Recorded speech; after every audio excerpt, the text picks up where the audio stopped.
So one of my students asked me today how to solve this integral over here. So how to find the primitive of x cubed plus 3x plus 2 divided by x squared plus 1 square plus, times x plus 1 dx, okay? So if you want to give it a try, you can stop the video now. Because I was solving this thing. I've been thinking for quite a long time, and actually it's a very nice result. My Chinese students are great. They are super good, actually. So they're always like asking questions, how to solve, interesting questions. That's what I mean. So,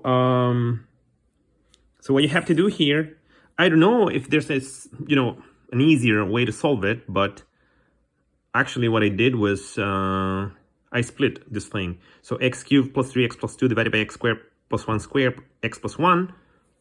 Basically here, you can write the denominator, the top here, the numerator, x cubed plus 1, x cubed plus x plus 2x plus 2. So now you have a common factor here. So x out, you get x squared plus 1, and on this side you get 2 times x plus 1. Now, why is this interesting? Well, because you have the term x squared plus 1 down here, and the term x plus 1 down there too. So when you divide here, actually, you can split the sum. And then you get to cancel this one out. So x squared plus 1 divided by the, x squared plus 1 square. They cancel out. You get x x divided by x squared plus 1 times x plus 1. And then on the other term, 2x plus 1, like this x plus 1 gets cancelled out with that one as well. So you get 2 divided by x squared plus 1 square. So you agree with me? This is the fraction. And we can split this denominator into partial fractions as well. So how to do that? Remember here the numerator is x. So basically you want to do x over x squared plus 1, x plus 1. You separate here, you split the denominators, x squared plus 1, this term, and then x plus 1 down here. This term is linear, so you're going to use a constant up on the top here. This term is quadratic, so you're going to use a line on the top. So ax plus b, c down here. So cross multiply these terms, and actually ax squared, so ax squared plus ax times 1 plus bx plus b plus cx squared plus c. 6 terms right here laid out on this side equal to x, which is the numerator down here. So you compare here. The quadratic terms must be 0. So a plus c equal to 0. Linear term a plus b equal to 1, because the coefficient here is 1, okay? So the coefficient of x must be 1 as well. So a plus b equal to 1. And then the constant, well, there's no constant on this side. So b plus c must be 0. You have 3 unknown and 3 equations. You can clear a and b. Sorry, you can get rid of c here by subtracting the third from the first one. So a plus c minus b plus c, that's a minus b, equal to 0 minus 0. You get 0, and then you get the other one, a plus b equal to 1. Put it on the side here, and then you get a plus b, a minus b. So a must be 1/2, b must be 1/2, and then c, which is minus a, must be negative 1/2, okay? So actually, you get to split here 1/2, 1/2 out, because a and b are 1/2, okay? So 1/2 out, and you get x plus 1 divided by x squared plus 1. Minus, well, c was negative 1/2, so minus 1/2 times 1 over x plus 1. Good. So that's how you split, actually, your fraction down here. Next up, what are we going to do? Well, what I did actually on this side was to split the addition again. So x over x squared plus 1 here, and then 1 over x squared plus 1 down there, okay? 1/2 coefficient and negative 1/2 out. So when you integrate this expression, when you integrate the function actually, so you integrate this expression, which is that one there, plus the integral of 2 over x squared plus 1 square. So plus the integral of this term right here, 1 over x squared plus 1 square. Okay, so you're going to get actually the integral of this term, the integral of that term down here, plus the integral of that term down there. So the integral is down here. Okay, so you get to actually the integral of the original function becomes 4 integrals. Okay, 1, 2, 3, and 4. All of them have certain coefficients here, 1/2, and then positive 2 here. 1/2, 1/2, negative 1/2, and then positive 2.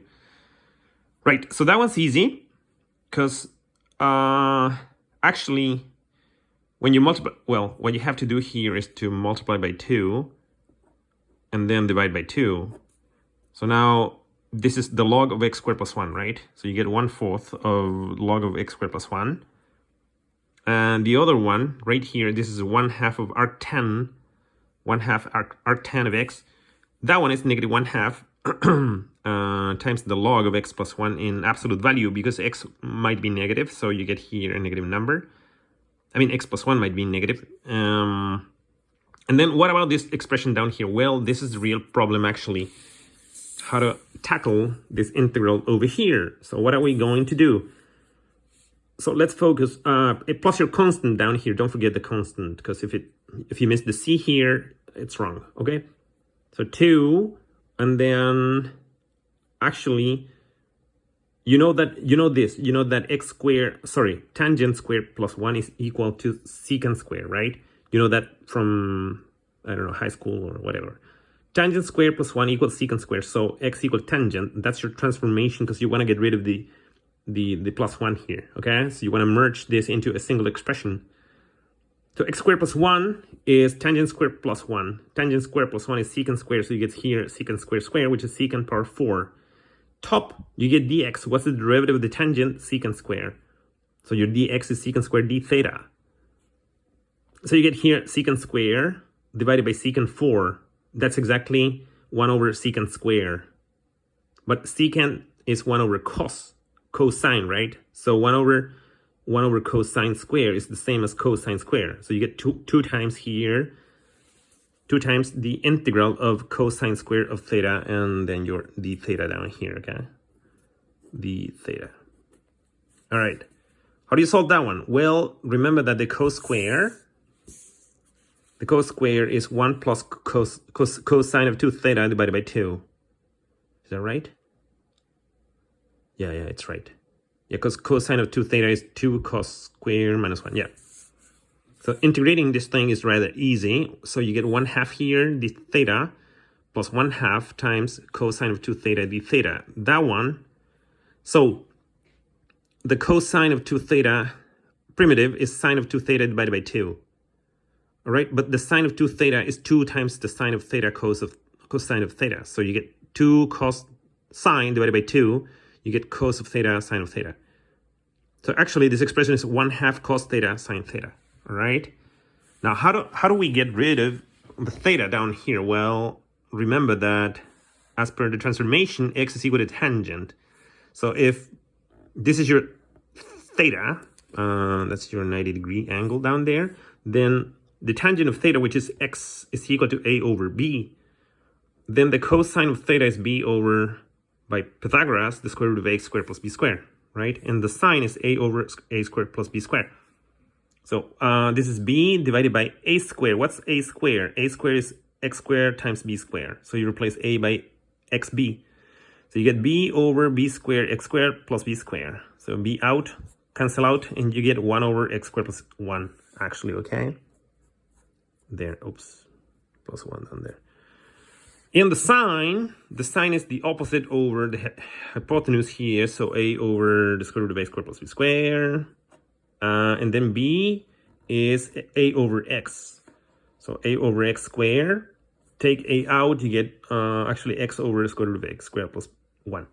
So that cosine of theta times sine of theta, cos sine here is equal to x times 1 divided by x squared plus 1. So now, the integral of cos squared of theta is theta divided by 2. But remember that theta is the arctangent of x. So you get here theta, which is the arctangent of x, plus half of cosine of theta sine theta. I think I'm missing a half here. No, because we had a 2 here. Right, so actually you need to multiply 2 times theta. Theta is the arctan, so you get here 1 time arctangent plus 2 times this 1/2, you get 1 cos theta sine theta, which is x times 1 divided by x squared plus 1 here, plus c. So in your previous solution here, right, you had half of arctan. Half of arctan plus the arctan, this is exactly 3/2 of arctan. So the solution of this thing is 1/4 logarithm of x squared plus 1 plus the, what is it, 3/2 arctan of x minus 1/2 log plus x over x squared plus 1. Crazy integral, actually. This was in a textbook by a Calculus 1 textbook, actually. Quite interesting indeed. Okay, so see you guys in the next one. Bye.